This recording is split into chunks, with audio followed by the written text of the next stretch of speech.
Is this not the coolest thing you've ever done in a four-wheel drive, or what? Yeah, she's pretty different. Certainly out of the ordinary for us, isn't it? Holy, this looks absolutely awesome. From the fishing to the camping, like, it has it all, this island.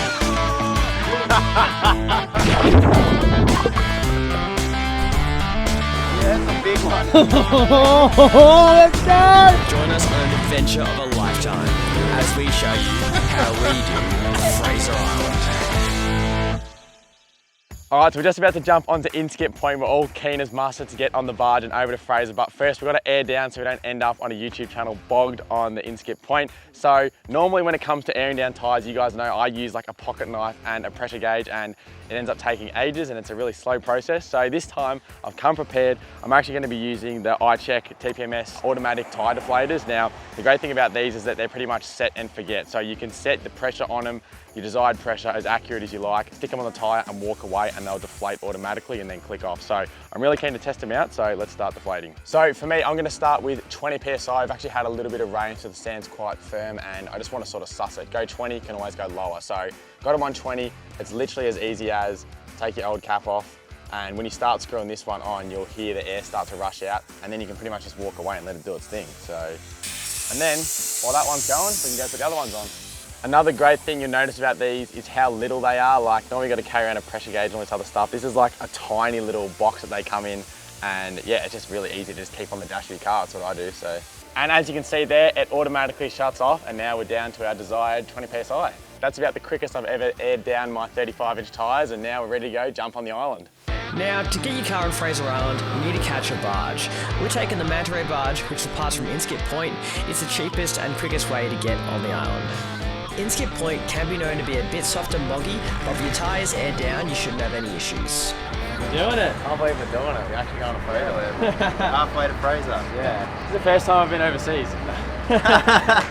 Just about to pull up. Me and Dan are the first cabs off the rank. All right, here we go. Fraser Island. Man, the beaches here are wide and they're super. It's like driving on a freeway. It's like concrete. I reckon you can drive around at 40 PSI. Not that I'd recommend it, but if you really wanted to, I reckon you could. It's my second time on here, but it's just as exciting. It's so wild just being able to drive on the beach like this. Like, it's crazy. Alright, this is our first crossing. It's like a freshwater crossing. You will find a few water crossings on the island. The majority will be freshwater, but it's worth taking it slow to avoid splashing any salt in the car when doing some of those more tidal crossings.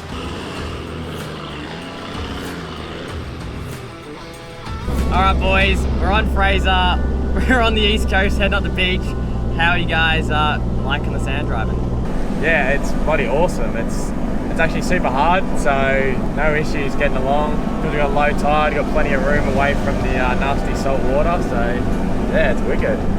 Yeah, no, it's sweet. We're just cruising along. It's been, I mean, the start of it was like concrete. There's like a few little soft patches here and there, but it's pretty cruisy compared to what I was expecting, to be honest. Yeah, it's actually so sick out here. Just driving on the massive flat beach, on an island, wild. So with us all super excited to finally be on Fraser Island, we headed for the inland tracks to check out some of my favourite spots on the island.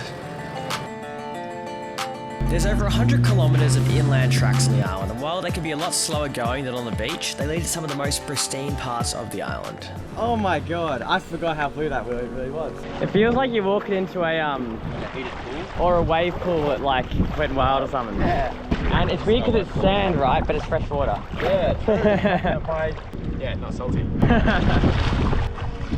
Oh, that's very nice. We've got a fish. What do you reckon? Should we fillet it or should we I reckon we should roast it whole on the fire. Probably roast it on a match. Have you ever been to a beach like this? The closest I've been to a beach in freshwater is the Murray.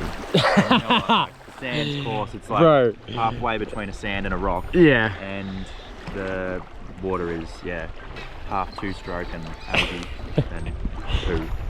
So with our first swim for the day done, we made tracks towards a spot for lunch, that being the old logging town of Central Station. Fraser Island, or as it's called now, Gari, has a deep history, and if you want to learn more about it, have a watch of my first visit to Fraser Island. But for now, we hit the tracks because we've got a lot of new spots to see on this trip.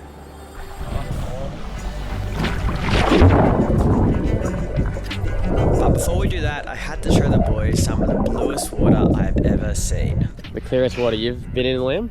Over a lake? Water. This is incredibly clear. Oh, for sure. Yeah. It is so weird just being like, you feel like it's so clear that it's like fake. Yeah. You know what I mean? And after our swim, we headed back across to the east side of the island. Is this not the coolest thing you've ever done in a four-wheel drive or what? Yeah, she's pretty different. Certainly out of the ordinary for us, isn't it? It's absolutely wild. Oh, I'm gonna get hit. Oh.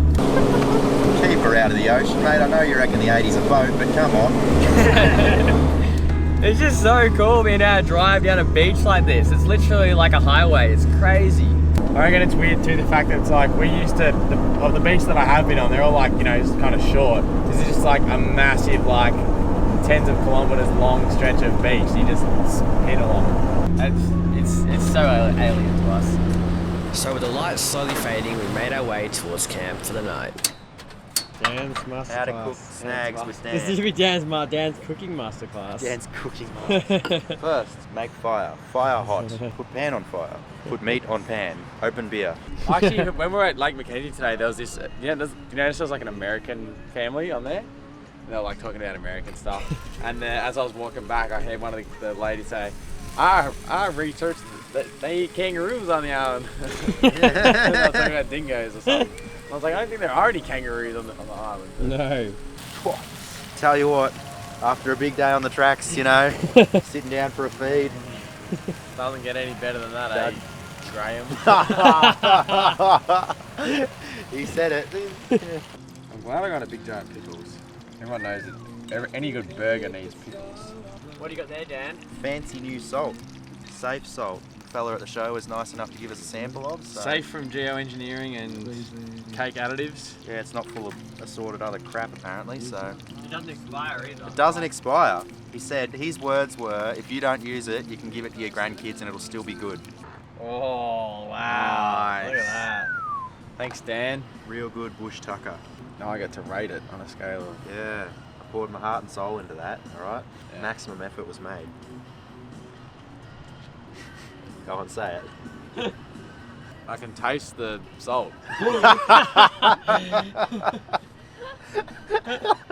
Oh, it's 3. It's 3. 3 dingo. They got the curly tails like the Sheba. Don't piss on my Betty.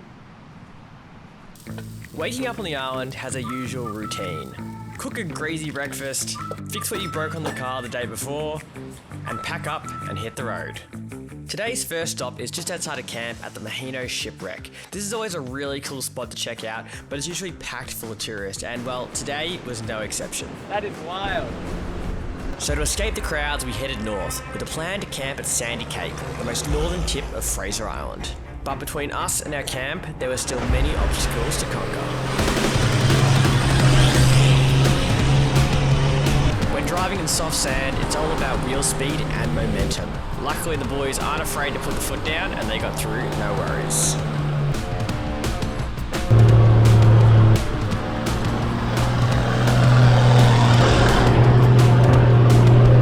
After the Indian Head bypass, it's a smooth run all the way to the next challenge, which is the notorious Nagala Rocks. All right, we're here, the infamous Nagala Rocks. Yeah, we just got to do it, pretty much. Yeah, I don't think we've had like no trouble at all so far on the island. I did speak to a bloke on the beach just before, and he said apparently last week 20 cars tried to get up and only 4 made it, supposedly, but it doesn't actually look that bad. We've had no issues, so I reckon we'll be pretty smooth. I reckon we just got to send it, some power. Dan's car, we're letting off some good smells. Yeah. Let's Send do Patrick it. first, because he's the heaviest. I'll go Yeah. first. If I can't make it, then yeah. Send Captain GBM up the hill first. That's and it. If he makes it, then We're all we should good. be No sweet. worries. Otherwise, Alright. we'll use him as an anchor. That's it. All right, let's do it. Done this once before, and it was all right, but Let's see how we go. Over that. It all seemed pretty good so far, but I wasn't taking any chances.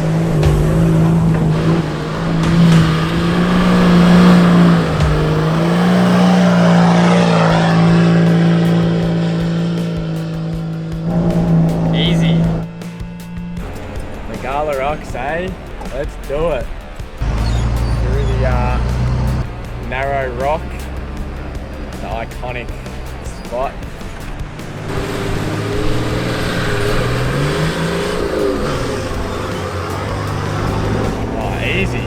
probably didn't even need to grab a third there, but I did anyway.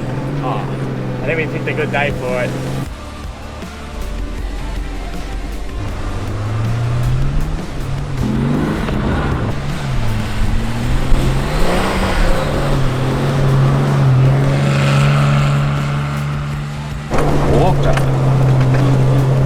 Alright, so we made it past Nagala Rocks. Now we're making it to the part where I didn't make it last time. I had to turn around, and that was Coffee Rocks. The rocks were all washed away last time I was here.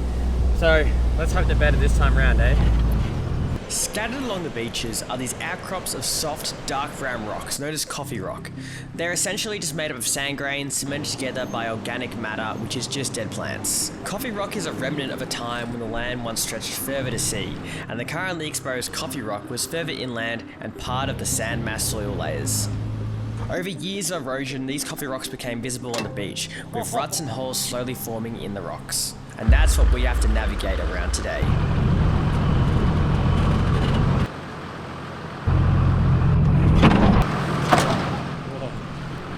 Just hit the rear bar. Alright, break out the max tracks. Yeah, trying to save a rear quarter here. Most people cut their rear quarters off and chop them, but we're all about protecting them here at Aussie Arvos, so we're getting out the max tracks and we'll be able to do a nice descent down the rock. Perfect. Alright, front's down. Not even close. Yeah, all good. Yeah, these rocks are super exposed right now. There's all the sand's been washed out, so you're just dealing with the rocks themselves. This is why Andrew and I turned around last time. I was not confident doing this at the time, but I got the boys here guiding me through, so yeah, we're all sweet. There are a number of inland bypass tracks, but sometimes these can be harder than the rocks themselves.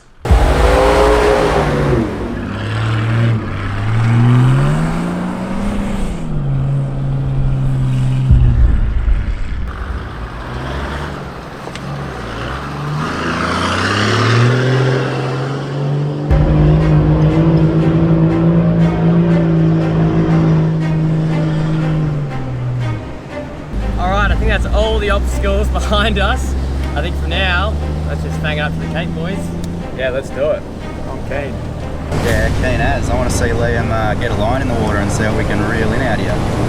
3 metre flatty, let's go. The big 3 metre-y. All right, here we are, Sandy Cape. The first time for all of us.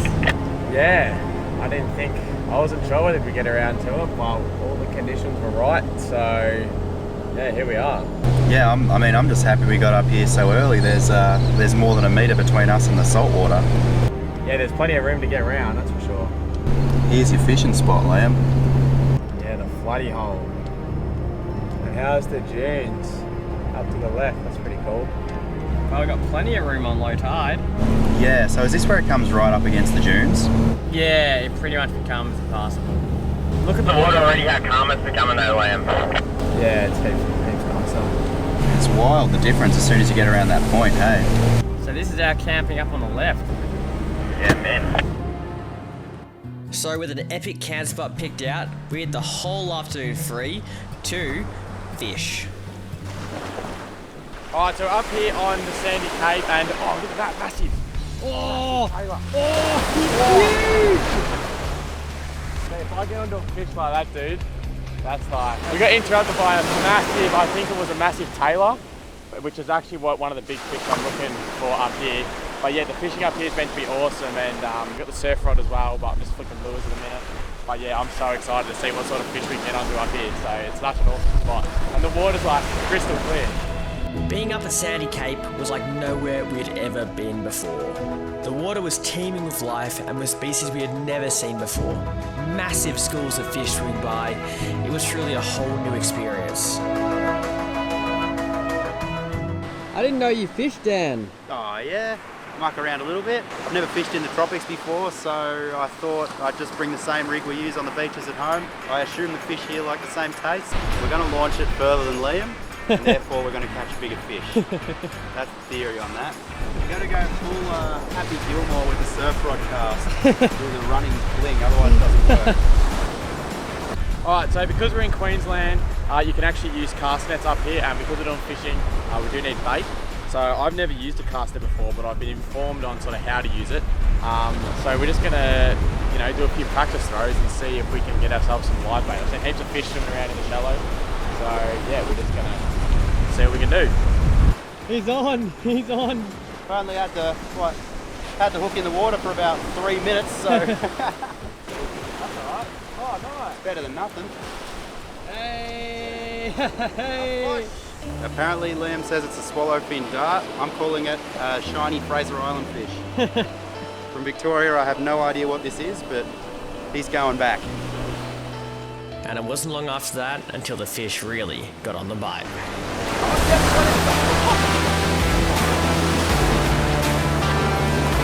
Whoa, look at that!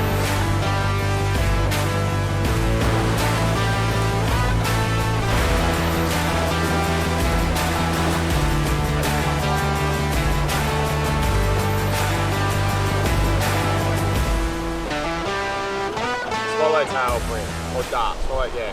One of the two. I'm not, swallowtail's what I call it. We must have been fishing so well that we even gained an audience. Yep. Oh, good fish. So sick. I think it's maybe a tailor. That's sick. The fishing here is like, when you're like me and you're used to freshwater fishing in Victoria, that's like, you go and fish for cod for a whole weekend and don't see a single fish. And here, you literally, as soon as it hits the water, like almost every cast is a fish on. I see you're filling it up, Dan. Yeah, this is just the third tank. This is the secondary tank. How has it been going on fuel on the island? Yes, it has been going on fuel. Lots of fuel. Nah, it's not too bad.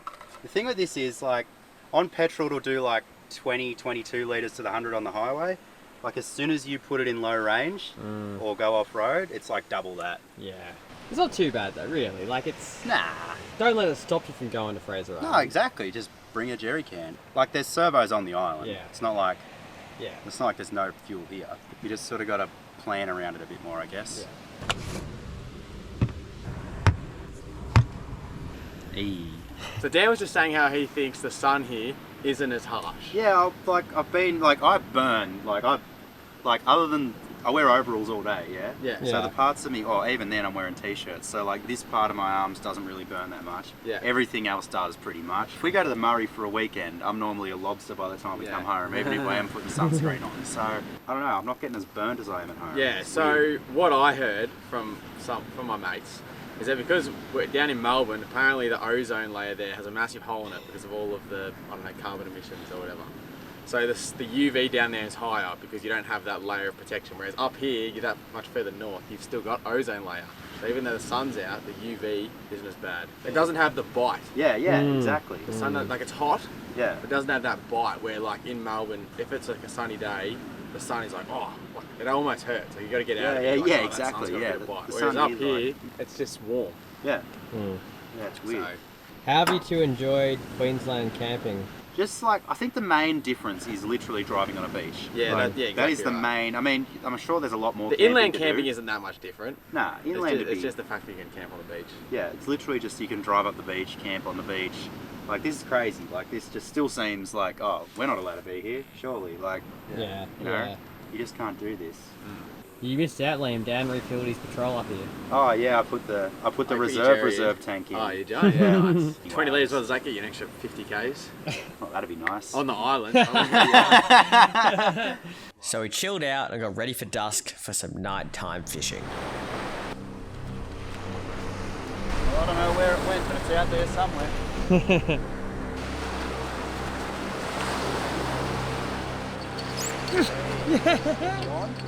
We had a few get away from us, but then Dan got onto something big. You still on? Yeah, it's on. Oh, Okay. oh shit, Is it better? Yeah, it's a fucking big one.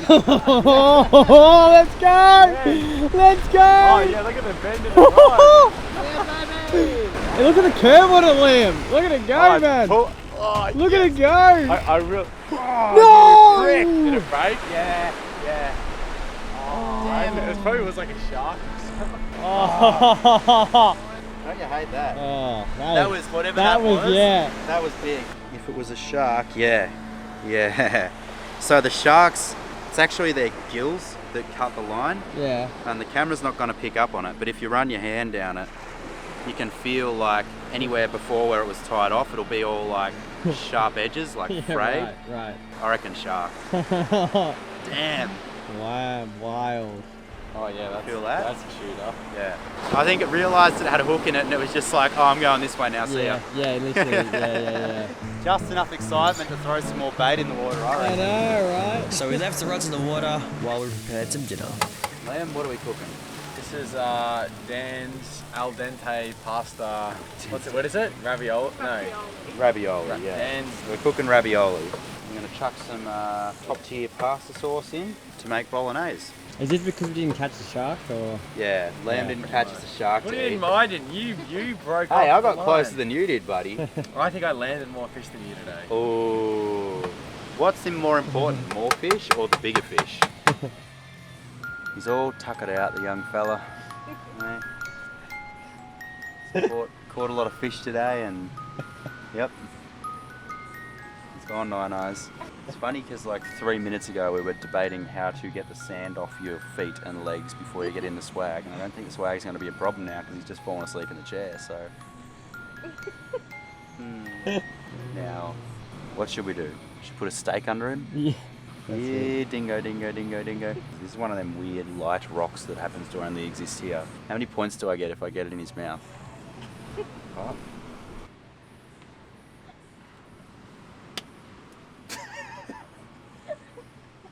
Stop pestering me. We woke up on what seemed to be our own private island. We'd be trapped here by the tides for the next couple of hours, so we did some fishing to pass the time. All right, that's Sandy Cape done, boys. What do you reckon? Yeah, I reckon it's a sick spot. It's cool to have the beach where it's sort of like protected, so it's not like super wavy. Heaps more sheltered from the weather, no bugs. Watch the sun go down over the ocean. It's a pretty good spot. Yeah, it's definitely. I mean, for me, it was just that it's so quiet. Yeah, I know, it's pretty wild up there. The fishing was awesome. It was just like, yeah, definitely worth making the trip up to the Cape. So back around the tip we go, back onto the east coast, I guess you could say, and now we're chugging over to the west coast, but we've got a few obstacles to get through first again. Go back over Coffee Rocks, back over Nagala, and then we'll be on our way.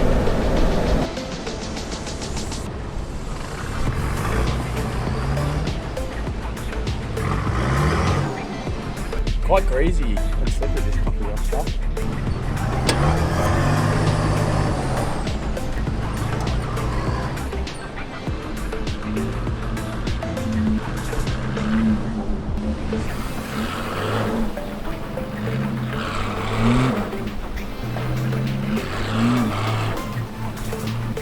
Engage front locker. See how we go. Alright, Captain GBM.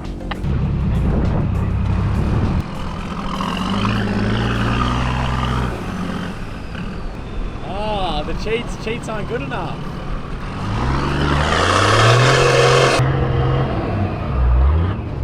He's got a front locker, but that Land Cruiser LSD is not loving life. And get into it. It goes like real soupy, the rock, doesn't it? Yeah, it's almost like sand. It's like a sandstone type stuff. So we made our way through Coffee Rocks and then got straight into Nagala.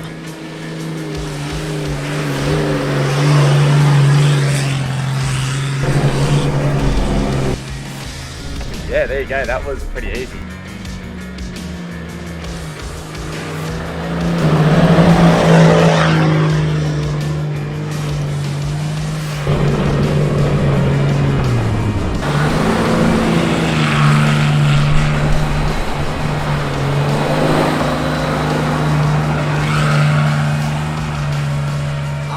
Through Nagala Rocks, we continued south, stopping in at Champagne Pools before getting back on the beach and heading towards Worley Creek Road. The inland track travels 21 kilometres to the west coast of Fraser Island and travels through a mix of environments from rainforest to eucalyptic bushland.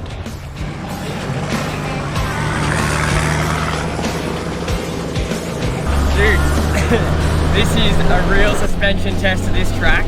It's sandy, it's bumpy, but God, it's fun. It obviously helps having my tyres aired down. I'm down like 18 PSI, but it also helps having good suspension. So I got the Formula 4x4 big bore suspension kit under my 80 series, and yeah, it's just eating everything up we do. So super stoked. Oh wow. Welcome to the west coast of Fraser. Oh dude, this looks so nice. Holy, this looks absolutely awesome. It's immediately noticeable how much whiter the sand is. It's crazy. This is gotta be the best side, by far. The water is flat. I've seen it choppier at Lake Eildon. How many seconds before Liam's got a line in the water? Not many. Oh, it's absolutely full of these whoops, up and down, up and down. It's pretty nice though. The west coast of Fraser is home to some of the best camping spots on the island, and tonight we're heading down to a spot I've never been to before. So we're currently at Coongal Point, which is where Coongal Creek, the mouth comes out and meets the western side of Fraser on the ocean. And this place is like sick. As you can see, there's like no one here. It's like this big just spread of like pure white sand, and the ocean is calm as. There's like no waves. The west side really is best, so me and Patrick think anyway. So anyway, we've ducked down from camp. We've left Dan at camp. We better go get him. Maybe go have a cold beer, I reckon, and watch as the sun goes down over the ocean on the west side, which is one of the best bits about being on the west. So yeah, let's go do that.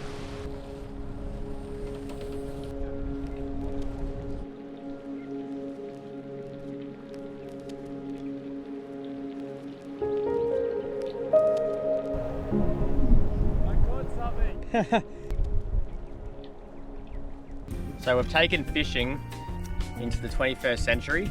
The boys are out there with the surf rods. I've got a UHF radio in one hand and I've got a drone in the other. And what we're going to do is put the drone up, look down, spot the fish from the air, and then radio into the boys of where to cast their rods. So to your 1 o'clock, 35 meters out. Being able to look down and see the fish chasing the lure is such a cool sight. You don't often get to see fishing from this perspective, and you wouldn't even know just how many fish could be out there chasing your lure.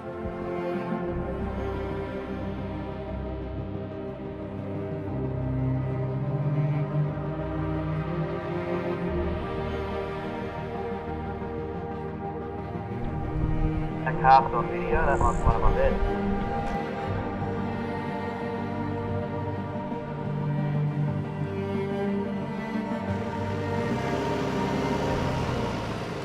You've joined us on a good night because tonight's Palmer night. And not just any Palmer night, we're doing Liam's Bushman Palmer. Noted that they are called Palmers. You will notice that. Doesn't matter where you are, what state you're in, we're up here, they're still called Palmers, alright? I won't have any argument on it, alright? We're running for the home team here, so we're cooking Palmers. Just basic vegetable oil, nothing too fancy. Here what we're doing is testing the temperature of the oil, so you want it to be at about 180 degrees for frying things. And so the trick, which we've learned from Fire to Fork, Harry, is to just get a stick and dip it in the oil, and if it's ready, we should get bubbles coming off the stick.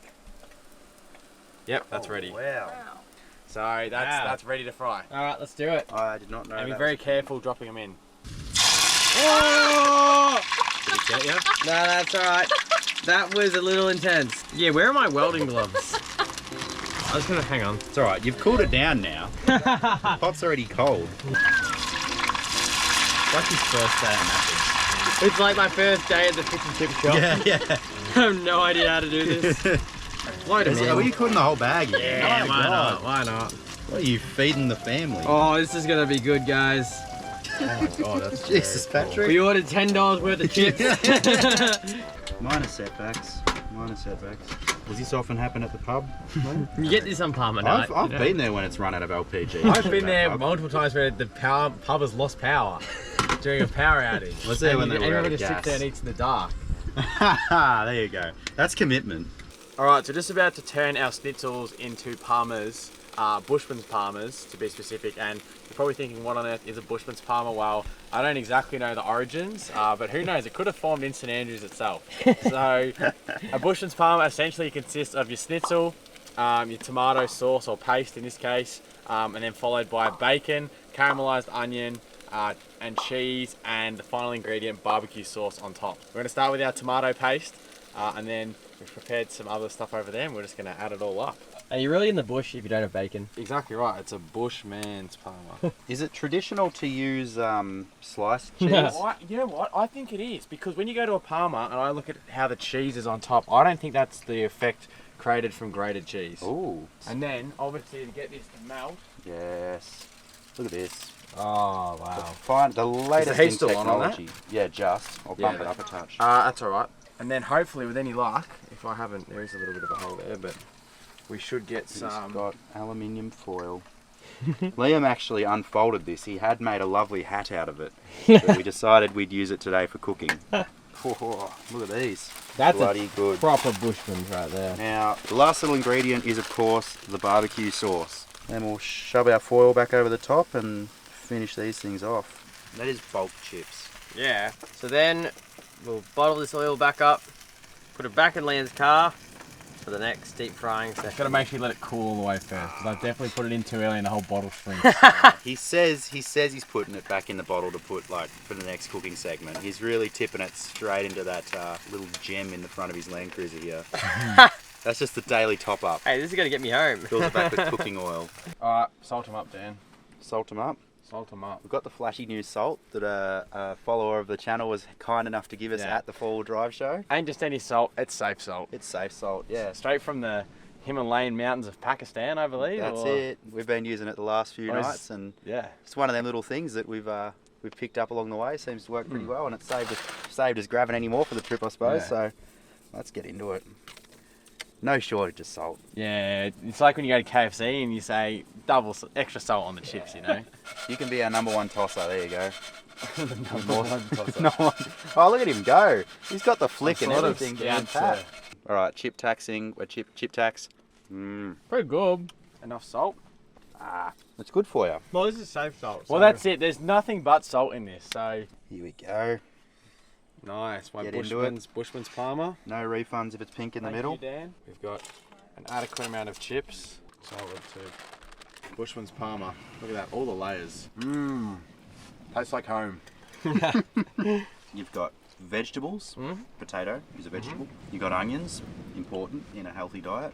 Cheese, very important. Barbecue sauce and chicken. And bacon. It's got all the major food groups. Just wanted to say a massive thank you to everyone who bought merch last week. We really appreciate it. And if you do want to get some yourself, head on over to aussiearvos.com.au. We love wearing this stuff. We got the t-shirts and the hoodies. We wouldn't go anywhere without it. So if you want to buy some, head on over there. We really appreciate it. Cheers, guys. The next morning, we woke up in our tropical paradise, ready for a great day ahead. But unfortunately, Liam wasn't having a great start to his day. Tie wires come in handy already. Well, I don't know if it's going to work. Everyone can stick it off. I just need like something with a hook on it.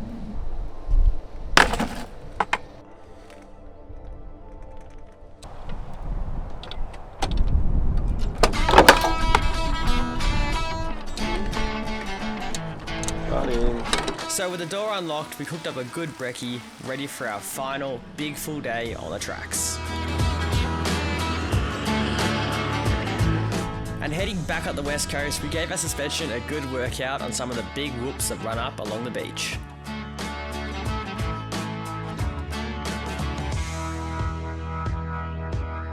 We then made our way back inland to check out Lake Alum to see the turtles. Told you I'd find us turtles, man. Yeah. It's almost like they do get fed. The freshwater turtles at Lake Alum are a must-see. They're extremely friendly and there are plenty of them in there. We then made it back out to the eastern beach and down to Eli Creek. Alright, so we've come to Eli Creek. First two things you've noticed, one, it is extremely busy. There's cars everywhere. And two, the weather's just starting to turn bad. I just felt a drop of rain actually. It reminds me of home. Just like a beach in Melbourne, except warmer. How good this, Liam? I'm gonna fly in the creek. But eventually the sun came back out, so we got ready to float down Eli Creek. Dan's prepared. Yeah. Buoyant. Eli Creek is always worth checking out. The water is super clean and full of life, and it's really fun to float all the way down it. They want to eat. They want to eat Dan. Cars are getting into the clean. We then made it to camp where we could escape some of the weather. Every dingo from here to Eli Creek and smelling this. Yeah, they're gonna love it. Oh, I can smell it. Instant aroma. The dingo's gonna be bloody sitting right there in a second. Everyone I don't know, obviously there's some that have been playing up, but everyone says the dingoes are so aggressive about food. My staffy is far more aggressive to food than those dingoes were. Well, that's gonna like travel through the valley, that scent. They'll be licking, they'll be salivating at the mouth for that. Yeah. They're drooling. Drooling.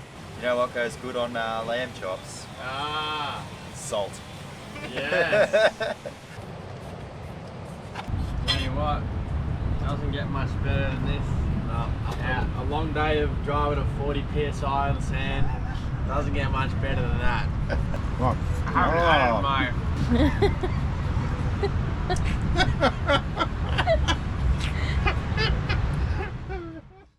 The next day was our last day on the island, so we got up early and got into it.